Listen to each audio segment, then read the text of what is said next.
దేవుడు అనే పేరు వెనకాల చావు అనేటువంటి ఒక ఆయుధాన్ని పెట్టుకొని తిరుగుతూ ఉండాలి.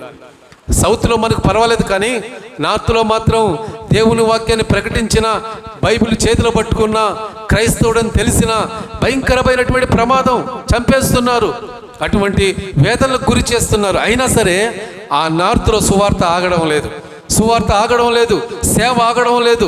సేవకులు చనిపోతున్నారు, క్రైస్తవులు చనిపోతున్నారు, సంఘాలు పడగొట్టబడుతున్నాయి. ఏమండి, ఆ రాష్ట్రాల్లో క్రైస్తవ్యం తుడిచివేయాలని ప్రయత్నం చేస్తున్నారు, కానీ ఎవరి వల్ల కావడం లేదు. ఎందుకంటే క్రైస్తవులు ఆరాధిస్తున్న దేవుడు ఒక మతానికి సంబంధించిన వాడు కాదు, ఒక దేశానికి సంబంధించిన వాడు కాదు, లేకపోతే ఏదో కొంతమంది జనాన్ని పోగేసుకొని ఏదో ఒక విప్లవాన్ని సృష్టించే ఒక విప్లవ వీరుడు కాదు ఆయన. ఆయన ఎవరంటే ఆ ఆది కాండంలో చెప్పబడింది, మానవుని ఒక మట్టి ముద్దను తీసుకొని మానవుని